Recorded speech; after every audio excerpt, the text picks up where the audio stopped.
battle for the winner of the musical chairs game, played by the 7 deadly sins, plus 1, tenacity. I just love the stylized costumes, the eyeshadow matching the clothing, the wigs that are uniform, but everything else is different. They all personify the different sins, like sloth, being tired, and lustful, and envy, and all those wonderful ones.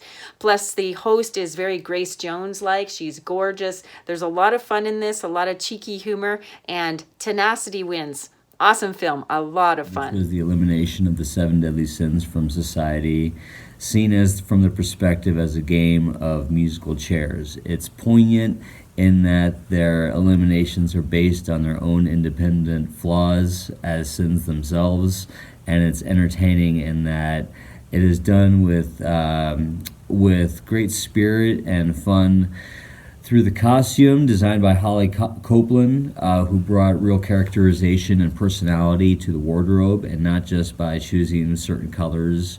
Lust certainly does appear lustful as she dances around the chairs, for example. Very well done on all counts because it really melded and moved together. It was very fluent.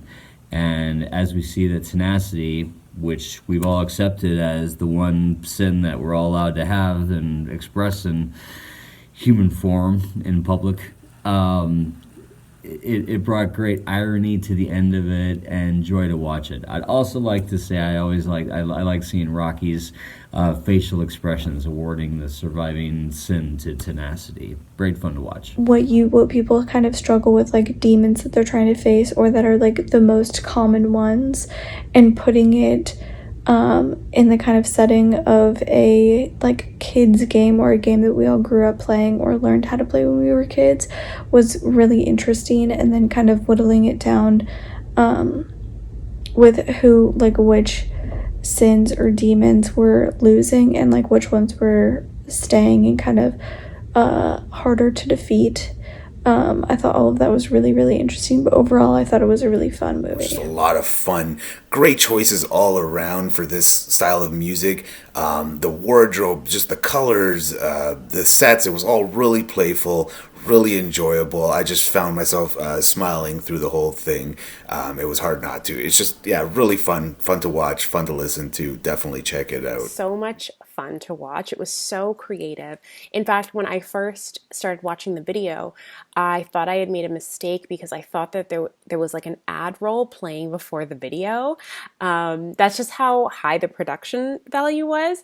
You know, it had the all-white kind of background with these colorful, really stylish outfits and the music. Like I thought it was, I don't know, like a Target ad or something like that. It was really cool. I really enjoyed it. I really like the idea of the main woman who is, dealing with her different facets of herself, or perhaps her sins, if you will, and she's letting them battle it out for who has control. But at the end of the day, it's actually her who's controlling them. So I thought it was a really fun way to show and tell a really great message. So great job. I loved it. Almost commercial vibe to it, but I mean that in a good way because it's a compliment to the production value of the piece. And it's really fun. And the messaging in it is quite clear by the end, which is that tenacity is one of the best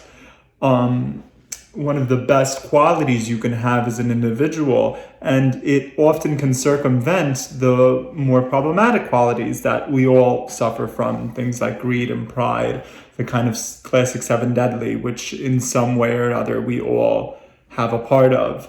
It's that our tenacity, our will to keep going, to persevere, is the most important quality of us at the end of the day, and it's something we should always champion in ourselves. And I thought this was a very clever and fun and aesthetically pleasing way to get that point across.